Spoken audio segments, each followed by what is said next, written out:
এই সংসারে মানুষ জন্মগ্রহণ করেন, বড় হতে থাকেন, পুরুষার্থ লাভ করেন, অর্জন করেন। অর্জন করা আসলে কি? বেশিরভাগ মানুষ বলেন অর্জন করা অর্থাৎ ধন সম্পত্তি অর্জন করা। আর কি অর্জন করা যায়? আর কি লাভ করা যায়? আসল প্রশ্ন হলো এটাই যে কি এমন আছে যা বাস্তব রূপে অর্জন করার যোগ্য। তা হলো ব্যবহার, জ্ঞান এবং সন্তোষ। কেন? কারণ আপনি যখন এই সংসার ছেড়ে চলে যাবেন তখন আপনার ধন সম্পত্তি আপনাকে বিদায় জানাতে আসবে না। আপনাকে বিদায় জানাতে আসবে আপনার আপনজন, যাদের সাথে আপনার সুসম্পর্ক ছিল। সমগ্র সংসারে সহস্র মানুষ ধন অর্জন করে থাকেন। শ্রেষ্ঠ মানুষ হলেন তিনি যিনি ব্যবহার, জ্ঞান এবং সন্তোষ অর্জন করে থাকেন, একে সকলের মধ্যে বিতরণ করেন। তাই এটাই করুন আর আমার সাথে ভালোবেসে বলুন, রাধা রাধা। এই সংসারের আরম্ভ থেকে এখনো পর্যন্ত এবং ভবিষ্যতেও একটা যুদ্ধ আছে যা হয়ে চলেছে, চলতেই থাকবে। পাপ এবং পুণ্যের মধ্যে যুদ্ধ, সত্য এবং অসত্যের মধ্যে যুদ্ধ। এই যুদ্ধ চলেই আসছে, আর এই যুদ্ধে যারা লড়েন তাদের আমরা সবসময় জয় জয়কার করি। আর যারা এই জয় জয়কার করেন তাদের প্রত্যেকের একটা বিশেষ গুরুত্ব থাকে। যখনই কোনো যোদ্ধা যুদ্ধক্ষেত্রে ক্লান্ত হয়ে পড়ে, শক্তিহীন হয়ে পড়ে, তখন এরা জয় জয়কার করে, শঙ্খ বাজাতে থাকে, সেই যোদ্ধাকে অনুপ্রেরিত করে, শক্তি এবং সাহসে ভরিয়ে তোলে। আর তখন সেই যোদ্ধা সেই যুদ্ধকে এগিয়ে নিয়ে যেতে পারে। যখন শ্রীরাম লঙ্কা যাত্রা করার জন্য সেতু তৈরি করছিলেন, তখন একটা ছোট্ট মিষ্টি কাঠবিড়ালি নিজের মুখে মাটির টুকরো বয়ে নিয়ে গিয়ে তার সাধ্যমতো তাকে সাহায্য করছিল। শ্রীরাম দেখলেন এবং বললেন যে ও তো সবার মনোবল বৃদ্ধি করছে, সবাইকে প্রেরিত করছে।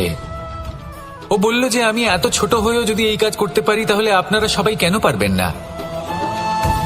এটাই হলো সেই সকলের মাহাত্ম্য, যারা জয় জয়কার করেন, অনুপ্রেরিত করেন, সাহস যোগান। ওনারা সেই ব্যক্তি যারা একজন যোদ্ধার মধ্যে যুদ্ধকে জয় করার শক্তি প্রদান করেন। আসুন আমার সাথে ভালোবেসে বলুন, রাধা রাধা।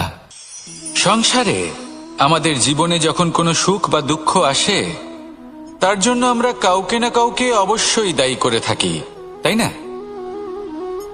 এই ব্যক্তি আমাদের সাথে এরকম কাজ করেছেন, তাই আমার সাথে এমন হলো। ওই ব্যক্তি যদি এমনটা না করতেন, তাহলে আজ আমি ওই স্থানে পৌঁছতে পারতাম। সবই আপনার দৃষ্টিভঙ্গির ওপর নির্ভরশীল। আর যদি আপনার দৃষ্টিভঙ্গি এমন হয়, তাহলে তা অনুচিত। সত্যি কথা বলতে এই সংসারে ভিন্ন ভিন্ন ধরনের মানুষ আছে। এটা আপনার ওপর নির্ভর করছে কিভাবে তাদের স্বাগত জানাবেন। একবার ভাবুন, আমি আমার দুটো হাত সামনে নিয়ে এলাম, দুটো মুঠো খুলে দিলাম। দুই প্রকারের মানুষ আসবেন, কিছু না কিছু দিয়ে যাবেন। এই মুঠো যদি আমি বন্ধ করে দিই, তাহলে না কেউ আমাকে কিছু দিতে পারবে, না আমার কিছু যাবে আসবে। নিশ্চয়ই বুঝতে পারছেন এই দুই ধরনের ব্যক্তি কারা এবং তারা কি দিয়ে যান। আমি যদি নিজের মুঠো খুলে দিই, তাহলে কিছু ভালো মানুষ আসবেন, আমাকে আনন্দ, সন্তুষ্টি, জ্ঞান প্রদান করে যাবেন, ভালো অভিজ্ঞতা দিয়ে যাবেন। কোনো খারাপ ব্যক্তি যদি আসেন, তাহলে তিনিও খারাপ অভিজ্ঞতা দেবেন, যার থেকে আমি শিক্ষা লাভ করব। এই সব কিছু আমি লাভ করতে পারি। মুঠো যদি বন্ধ করে রাখি, তাহলে আমি কিছুই পাবো না। দেখুন, এই সংসারে প্রত্যেকের জীবনে এইরকম। প্রত্যেকের জীবনে সবকিছুই আছে, ভালো খারাপ দুই মানুষই আছে। ভালো অভিজ্ঞতা আছে, খারাপ অভিজ্ঞতা আছে। নির্ভর করছে আপনার উপর যে আপনি কি করবেন, এনাদের স্বাগত কিভাবে জানাবেন, কার থেকে কি বুঝবেন, কি শিখতে পারবেন, আর কোন দৃষ্টিভঙ্গি নিয়ে অগ্রসর হবেন। এটাই নির্ধারণ করবে যে আপনার জীবন কেমন হবে। আসুন আমার সাথে ভালোবেসে বলুন, রাধা রাধা। এটা হলো একটা সাদা পাতা। এবার এতে আমি যাই লিখব, সেটাই এর অস্তিত্ব হবে। এতে আমি প্রেমের কিছু কথা লিখে একে প্রেমপত্র বানিয়ে তুলতে পারি। মাতা পিতার জন্য একটা শুভ সংবাদ লিখতে পারি। শত্রুর বিষয়ে সতর্ক করব বলে সেনাকে একটা সংবাদ লিখতে পারি। দ্বারকাবাসীর জন্য কোনো সংবাদ পাঠাতে পারি। যাই লিখব, এই পত্র সেটাই হয়ে উঠবে। সেই রকমই হলো আমাদের জীবন। আমরা যেমন কর্ম আমরা করব, আমাদের অস্তিত্ব এবং ব্যক্তিত্ব ঠিক তেমনই হয়ে উঠবে। যদি আপনি একটা অসাধারণ, উজ্জ্বল এবং সম্মানজনক জীবনযাপন করতে চান, তাহলে তার একটা রহস্য আপনাকে বলি। যেমন কথন হবে, কর্ম তেমন হবে। অর্থাৎ যতটুকু বলেছেন ততটুকুই করুন, আর যতটুকু করেছেন ততটুকুই বলুন। এই একটা নিয়ম যদি আপনারা পালন করেন, তাহলে এই সংসারের সমস্ত পণ্ডিত আপনাকে অবশ্যই সম্মান করবেন। তাহলে এটাই করুন আর আমার সাথে ভালোবেসে বলুন, রাধা রাধা। কখনো কোনো পাখিকে দেখেছেন? যখন সে প্রথমবার উড়তে চেষ্টা করে, সে বাসা থেকে মাটিতে পড়ে যায়, কিন্তু সে হার মানে না। চেষ্টা করতে থাকে, করতেই থাকে, ডানা ঝাপটাতে থাকে, আর তারপর সে উড়তে শেখে। গোল শালগ্রাম শিলাকে দেখুন, পর্বত থেকে খসে পড়ে, ধাক্কা খায়, জলের প্রবাহ দ্বারা ঘর্ষিত হয়, তারপরে তা শালগ্রামে পরিণত হয়। ভেবে দেখুন, যদি কোনো পাখি প্রথমবার উড়তে গিয়ে এটা ভাবে যে না না, যদি আমি পড়ে যাই তবে, আমার যদি আঘাত লাগে তবে, আর যদি ভয়ের কারণে সে শুরুই না করতে পারে, চেষ্টাই না করে, তাহলে কি সে উড়তে শিখবে? কখনোই নয়। এটাই, এর দ্বারা ভয়ভীত হবেন না। আসুন আর আমার সাথে ভালোবেসে বলুন, রাধা রাধা। যদি আমি আমার চোখ বেঁধে কোনো একটা নির্দিষ্ট দিকে নিজের সমস্ত শক্তি প্রয়োগ করে ছুটে যাই, তাহলে কি হবে? আমি কোথাও ধাক্কা খেতে পারি, নিজের ক্ষতি করতে পারি, কোথাও পড়ে যেতে পারি, তাই না? অর্থাৎ এটা নিশ্চিত এই কাজ আমার করা উচিত নয়। কিন্তু আজকের দিনে প্রত্যেকটা মানুষ এই কাজই করছেন, তাই না? কোনো কাজ করার পূর্বে সেই কাজের বিষয়ে সম্পূর্ণ তথ্য কোথায় সংগ্রহ করছেন? শুধু এটুকু জানেন যে এই কাজটা করলে কত ধন অর্জন করবেন আর কত নাম হবে, আর ব্যাস সামনে এগিয়ে যান। এটা উচিত নয়। পূর্ণরূপে যে কোনো কাজ করার আগেই সেই কাজের বিশ্লেষণ করে নেওয়া উচিত, তা বুঝে নেওয়া উচিত, এবং সেই বিষয়ে অবশ্যই খেয়াল রাখা উচিত যে আপনার শরীর এবং আপনার মন এই কাজ করার জন্য কি প্রস্তুত রয়েছে। যদি তা না হয়, তাহলে প্রথমে নিজেকে শুধরে নিন, তারপরে সেই কাজ করুন। যদি এইভাবে জীবনে সামনে এগোন, তাহলে সাফল্যের সম্ভাবনা জীবনে অনেক বেশি বেড়ে যাবে। তাহলে এটাই করুন আর আমার সাথে ভালোবেসে বলুন, রাধা রাধা। এই সংসারের সব থেকে বড় যোদ্ধা কে?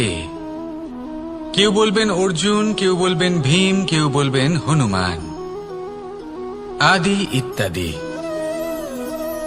কিন্তু এই সংসারের সব থেকে বড় যোদ্ধা আপনার মনের ভেতরে আছে, আপনার মনের মধ্যে আছে। সেই ব্যক্তি সব থেকে উঁচুতে পৌঁছতে পারেন যিনি নিজের অন্তরের খামতি বুঝতে পারেন, নিজের দোষ বুঝতে পারেন, তার সাথে লড়াই করেন এবং তার উপর বিজয় লাভ করেন।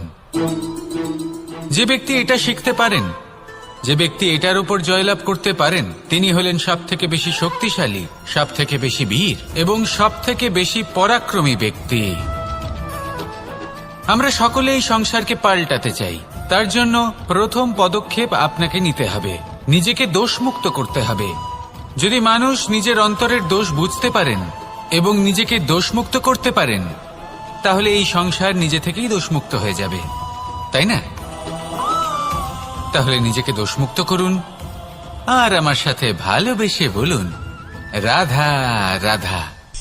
মানুষের জীবন সবসময় ন্যায় আর অন্যায়ের মাঝে ঘুরপাক খেতে থাকে। প্রত্যেক মানুষের মনে হয় কোথাও না কোথাও তার সাথে অন্যায় হচ্ছে। কেউ বলেন যে ভাগ্য আমার সাথে অন্যায় করেছে, কেউ আবার বলেন এই সংসার আমার সাথে অন্যায় করেছে।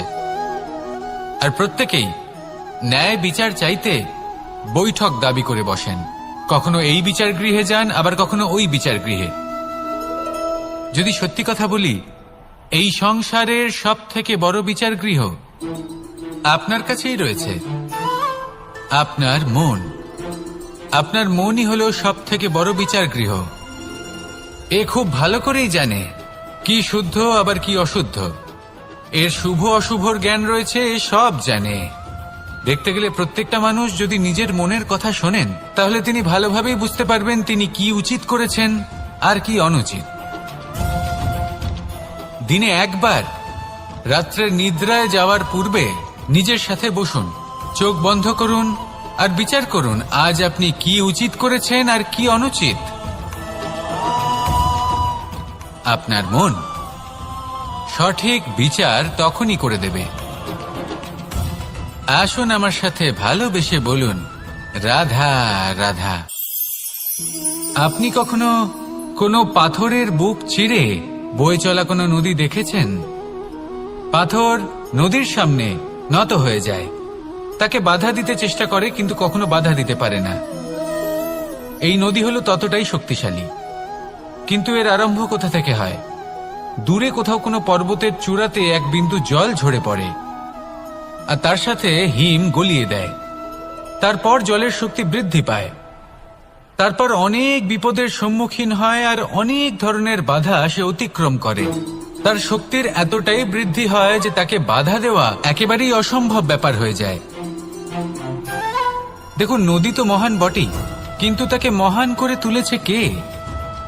সেই সকল বিপদ যার থেকে ও কখনো পালায়নি। সেইভাবেই আমাদেরও বিপদ থেকে পালিয়ে গেলে হবে না, তার সম্মুখীন হতে হবে সাহসের সাথে, পূর্ণ শক্তি প্রয়োগ করে। তবেই আমরা শিখতে পারবো, তবেই আমরা সামনে এগোতে পারবো। যদি আপনি জীবনে কুন্দন হয়ে উঠতে চান, তাহলে জ্বলন সহ্য করতেই হবে। আসুন আমার সাথে ভালোবেসে বলুন, রাধা রাধা।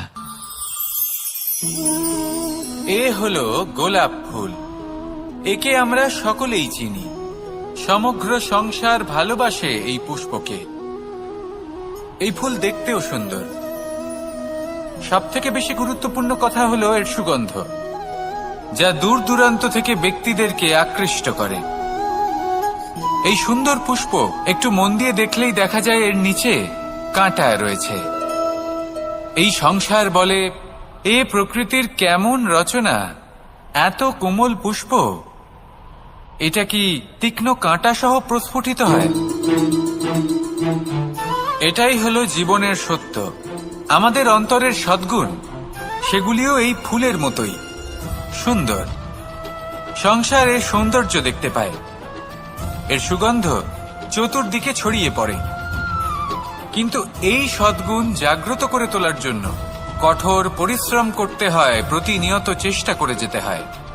তাই জন্য যদি আপনি জানেন আপনার পথ উচিত কিন্তু তা কাঁটায় পরিপূর্ণ, তাহলে থামবেন না, চলতে থাকুন। একবার যদি অন্তরের সদ্গুণ জাগ্রত হয়, তাহলে এই সংসার এর সৌন্দর্য দেখবে আর সুগন্ধে আকর্ষিত হয়ে আপনার কাছে আসবে। এই মন, এই জীবন প্রসন্ন হয়ে বলবে, রাধা রাধা। মোহনের বাঁশির এই সুর, এই সঙ্গীত কার না পছন্দ হয়? সবারই খুব ভালো লাগে। এবার এই সুর আসে কোথা থেকে? কেউ বলবেন কৃষ্ণের হৃদয় থেকে। সত্য কথা, এই সুর হৃদয় থেকে নির্গত হয় এবং প্রকট হয় এই বাঁশি থেকে।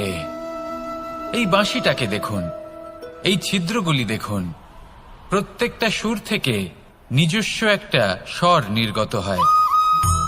এবার যে ব্যক্তি এই সমস্ত সুর এবং স্বর বুঝতে পারেন, এতে নিপুণ, তিনি এই বাঁশির দ্বারা যে সুর নির্গত করবেন তা তো মধুর অবশ্যই হবে। এবার জীবনের সাথেও কিছুটা এরকমই ঘটে। জীবনের কিছু নীতি থাকে, অর্থ, কুটুম্ব এবং আধ্যাত্মিক। যদি জীবনের প্রত্যেকটা মুহূর্ত সুখময় হয় এরকম আপনি চান, তাহলে এই তিনটি নীতিতে আপনাকে নিপুণ হতে হবে। কোনো একটি বিশেষ নীতির প্রতি যদি আপনি বেশি ঝুঁকে পড়েন, তাহলে বাকি দুই নীতি থেকে যা সুখ লাভ করা সম্ভব তা পারবেন না। ধন অর্জন করতে হবে পরিবারের জন্য, পরিবারের সুখ মনের শান্তির জন্য, মনে শান্তির প্রয়োজন মনের শুদ্ধতার জন্য। যখন এই মন শুদ্ধ হবে, জীবন শুদ্ধ হবে, পবিত্র হবে, সুন্দর হবে, এবং ভালোবেসে বলবে, রাধা রাধা। জল এ হলো জীবনের আধার পঞ্চতত্ত্বের মধ্যে একটি, আর অত্যন্ত বিশেষ। এর থেকে অনেক বড় শিক্ষা পাওয়া যায়। এই জল গন্তব্যের বিষয়ে এর স্পষ্ট ধারণা আছে। ও জানে ওর লক্ষ্য কি, আর প্রয়াস করে ততদূর সে পৌঁছেও যায়।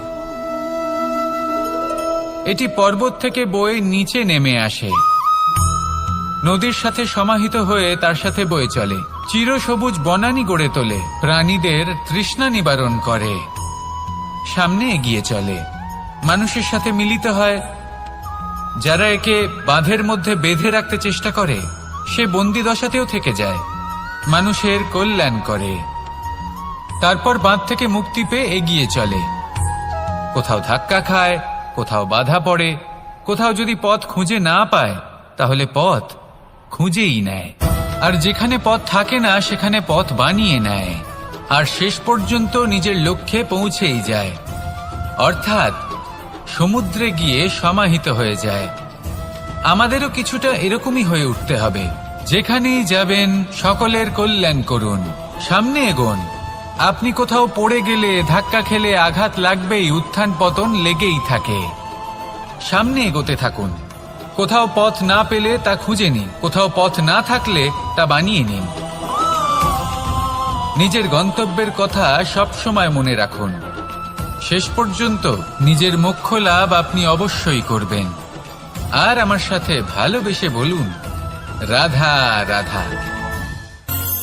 জীবনের প্রত্যেক মুহূর্ত আমাদের কিছু না কিছু শিক্ষা দেয়, নির্ভর করছে আমাদের দৃষ্টিভঙ্গির উপর।